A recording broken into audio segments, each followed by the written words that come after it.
He was working for CIA. Run. The only fight you won was the one Afghan fought against Russia. Shocking. I voted for President Trump. I became really into politics after 9/11.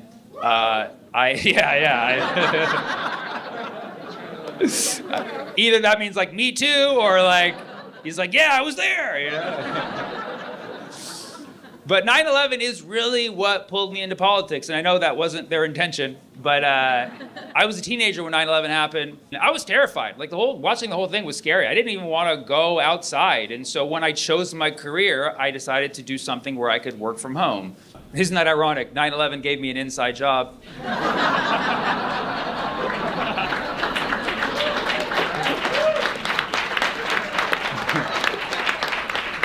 I became so hyper aware of politics that when the United States invaded Afghanistan, I was so paranoid about what was going to happen and I wanted it to stop that I started literally counting the days that we were in Afghanistan on my wall in my room. I would literally mark on the wall every single day that we were occupying Afghanistan. So you can imagine, after a few years, my wall was quite filled. I had to start making the tally smaller and smaller and smaller. And now, fast forward, 20 years later, I'm still living in my mom's house. And this whole time she'd been asking me, she's like, Sam, you gotta stop making those marks on your wall. You're ruining my wall. I was like, Mom, we gotta get out of Afghanistan. We gotta get out.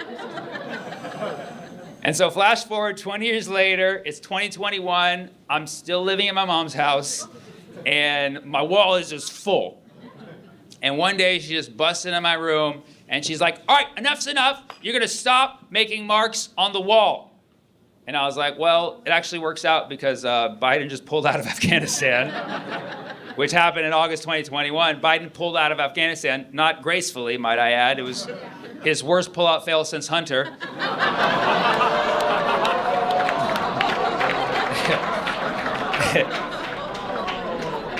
And it was so ironic, the timing. That was the day my mom was like, enough is enough. You're not counting on the wall anymore. The same day that Afghanistan became reoccupied, not by us this time, that my mom said, no more marking on the wall. It was the Taliban.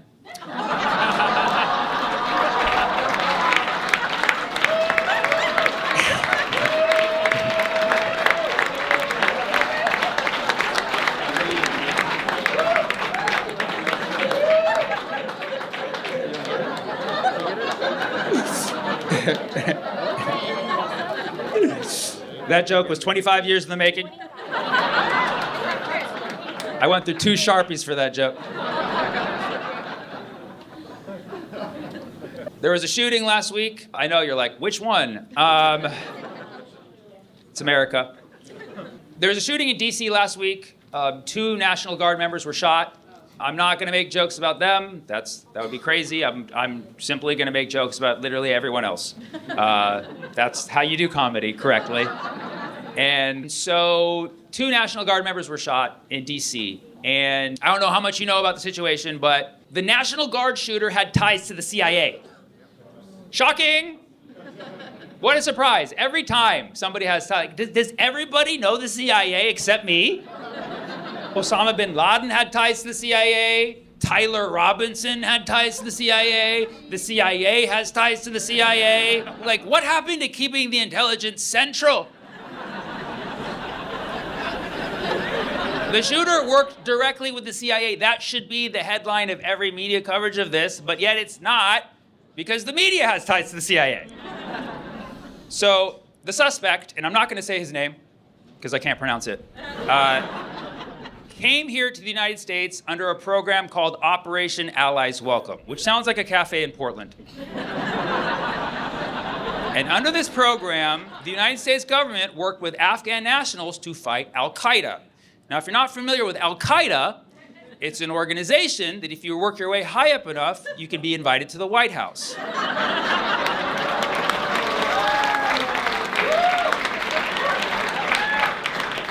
And shoot hoops after. You know, like, ooh, that was a 3, pretty good, man. I learned that in ISIS. Talking about Jelani, don't worry about it. The suspect was part of a specific group called the Zero Unit, which is like 50 Cent's G Unit, but less self-esteem. And it was basically like a death squad. It was like a cluster of operations. They were there to kill people on behalf of the CIA. They saw a lot of horrible shit. Things that we will probably never know because it'll never be fully declassified. The suspect was recruited by the CIA at 15 years old. And I can tell you, independent of race, it is never a good idea to hire a 15-year-old, okay? Like, wait till 16 at least. Nothing ever good comes from hiring a 15-year-old. Just ask Jeffrey Epstein, who also had ties to the CIA. Release the files, man. I'm just saying, there's a lot of factors going into this story. Now, the suspect was allowed to come to the United States in 2021 under Joe Biden, because obviously he wasn't paying attention. But he was granted asylum under Trump, because as we know, Trump loves the Habibis.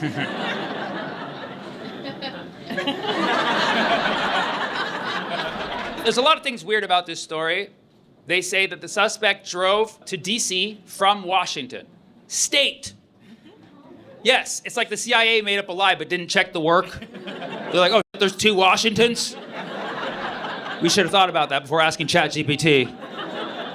They claimed that he drove all the way from Washington State to Washington, D.C., used a revolver, and allegedly, as he did the shooting, he shouted, Allahu Akbar.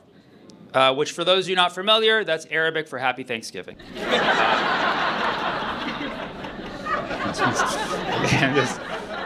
Just try to do my best to inform here. That's all. That's literally all I'm doing. So anytime there's an attack on American soil or American troops, you literally have to fact check everything. It's like a game of true or false flag. Mind you, the National Guard should not even have been in D.C. The reason why the National Guard was in D.C. at this time is because Elon has a friend named Big Balls who got jumped one night outside of his car in D.C. by guess who? Some 15-year-olds. Yes, were they also recruited by the CIA? Was it the CIA youth jumping program? And so this is a real story, but I feel like some of you look at me like, what does he even talk? Elon has a friend named Big Balls who worked for Doge. And Big Balls got jumped by a bunch of teenagers, so how big can they be?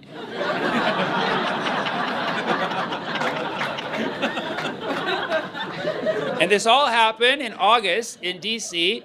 So then Trump, AKA Small Balls, was like, call the National Guard! Big Balls under attack!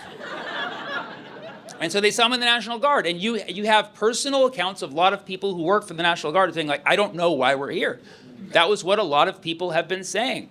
Very tragically, 2 individuals who work for the National Guard were shot. One has survived, one has passed away.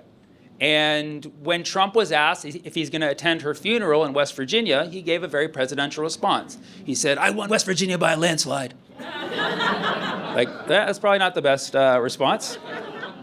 It's just so sad. Not only just 2 people died here, but people who were called for no reason to be there. The woman who was killed, her name is Sarah Beckstrom. And the reason I know this is because I Googled her name to look up who she was. I wanted to know who was this person whose life was taken by this incident. And while I was Googling her, I then noticed, very strangely, her name also happened to be searched 2 days before she was murdered. Her name was searched on Google 25 times in a specific country. Can anybody guess what country it is? No, it's Honduras, guys. What are you talking about? I'm kidding, it's Israel. Are you guys psychic? Yeah, I should have said, hint, it's an ethno-state. Sarah Beckstrom's name was searched in Israel 2 days before she was shot. 25 times. You use Google Trends. You can use it to see when something was searched on Google, and you can even see where it was searched. And so naturally, people were like, let's see if this is searched in Israel. It's sad that we have to get to that point nowadays. But if you look up Sarah Beckstrom, you see that she was widely searched the day after she was shot, because obviously she was a national headline, but then she was also searched 25 times 2 days before she was shot, and that was it. That was it. Now, when somebody is searched, after the shot, it totally makes sense. If somebody searched before they're shot, either they have an X in that country, Or perhaps that country may have something to do with the murder. And I'm not making fun of this tragedy. I think it's horrific. This woman was 20 years old. 20 years old. And I know that's way too young. And also atypically old for an Israel victim. But this is just too weird that you see her name searched 2 days before. And it would be one thing if this was just an isolated incident. I don't know if you're familiar with Charlie Kirk.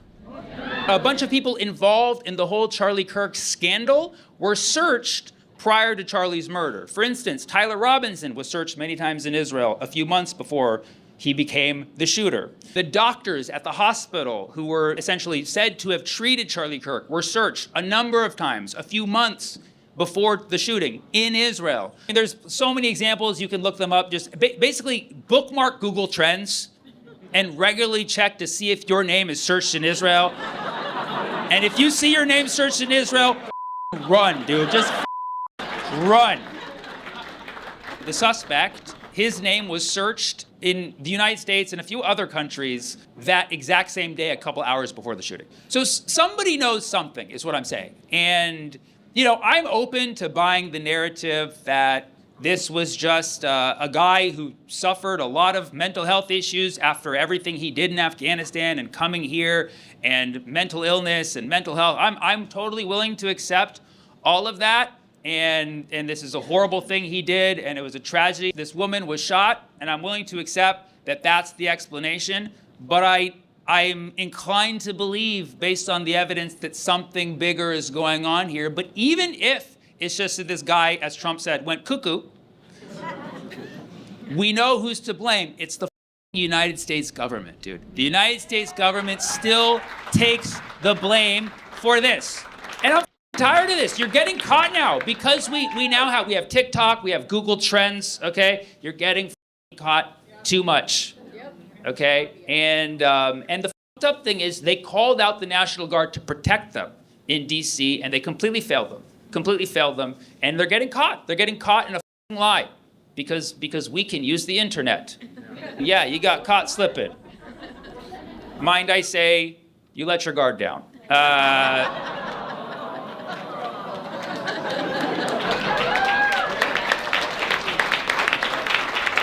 Because we know the CIA works with Mossad all the time. Actually, CIA stands for Can't Israel Assassinate?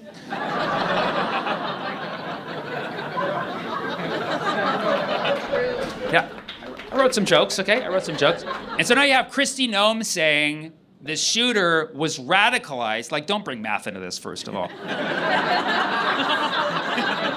That he was radicalized here in the United States. Are you telling me that we're mentally safer in Afghanistan? Like, what the are you saying? The irony here is no matter what happened, the symbolism is there. We are literally sacrificing the people who are defending us, the people who are brave enough to protect us, because we are starting these wars and invading other countries. You know what I'm saying? Like, it's at the point where it's too much, it's in our face, and we need to get the fuck out of every country that we have any involvement in. We need to get the fuck out, and it needs to start today. It needs to start today.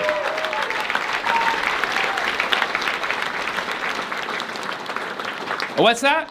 We're in Venezuela? Oh. Mom, hand me the Sharpie. We're basically going to war in Venezuela now. There's a lot of theories on why, but it's the oil. It's like we invaded the Middle East for oil, we're invading Venezuela now for oil. It's like, why do you guys like oil so much? What do you, P. Diddy?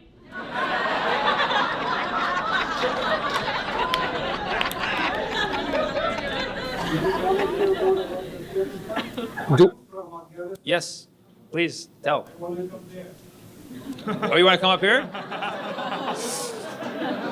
Operation Allies Welcome. Operation. Can we have a quick vetting process, though? A quick vetting process? Okay, good, fantastic. Thank you so much, sir. Thank you for coming to the show. Sir, please state your name for the audience. We're good. Okay. Mir Sahibi from Afghanistan. I was in medical college when the U.S. came to Afghanistan. The title was to fight against terrorism. I was young, energetic, and I started working with the U.S. So I finished my medical college. They gave me a special immigration visa. I come to the US. When I found out that I have to do everything all over again, I went back. It was 2016. So one of the guy that I was working with in military, he looked at me, he's like, Mir, what you doing here? We heard you went to US. I said, yeah, I went. I found out that I have to do everything all over again. I came back. He's like, get the fuck out of here. I'm like, why? He's like, one day we will be leaving, and we will be leaving everything for Taliban.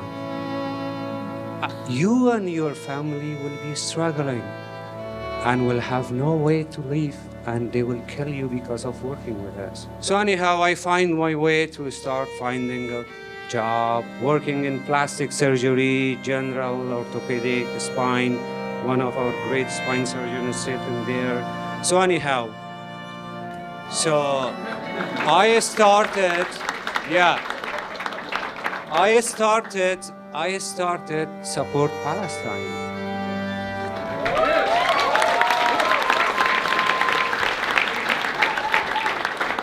So they asked me that, Mir, you work with Americans and now you support Palestine. And my logic was, I said, yeah, when you guys come to Afghanistan, the title was very interesting, Fight Against Terrorism. So I joined and I work with you guys. I saw it was the right thing, I did, and I'm here. Now I see it's a genocide going on and that's wrong, and I am with Palestine. And I stand.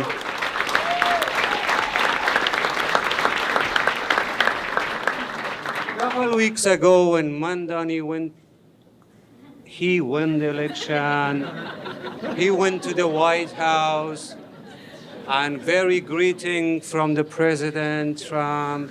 I'm sorry, I voted for President Trump. Hold on a second. Wait, 2016 or 2020 or both? No, this last time. So I thought. He's like 2028, only 2028. I said, if I was him, and I was rich, and I don't need anything. I just want my name in the history. I will bring peace everywhere, and I will do my best to finish the wars. So long story short, so a couple days ago, I heard. I'm sorry for what I did. I voted for him. So anyhow, I was wrong. So then, couple days ago, when this I just saw, I wake up in the morning to go to the hospital for healthcare worker. It doesn't matter if you are a Jewish, Christian, atheist, black, white, whatever nationality, race, when you go to the hospital, you want to give the best service for your patient. You want to do the best. So I go there, and everybody is asking me, Mir, what about this shooting? What you and your family will do? We are very deeply concerned, and our prayers are with the family of victims. Yes. I have a message for President Trump. I have a message. Do not insult Afghans. Do not insult Afghans. Right now, you are begging Putin to make a peace deal. He's not accepting your deal. Do you remember in the 80s when Afghan was fighting against Russian? The only fight you won was the one Afghan fought against Russia. The only fight. So, all right, I think that's where I will. hold on. All right, guys, just 15 more minutes. Just 1 minute. One more. Closing argument. Yes. I said I was working in healthcare. When I come to US, I start working in healthcare. The guy who did this attack, he was working for 10 years for CIA. Takbir! The question is answered, so I'm not talking more. We have suffered this for 45 years. Nothing to do but just being involved in a proxy wars that we didn't want. We never want. Before 1980, Afghanistan was a pretty country. From all over the world, people were going as a tourist. But now, you just want to use my country name as a business for the political issue? No.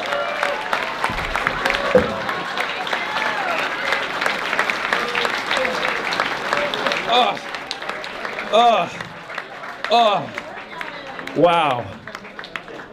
Wow. The irony talking about U.S. Afghanistan relations, that was quite an arms deal.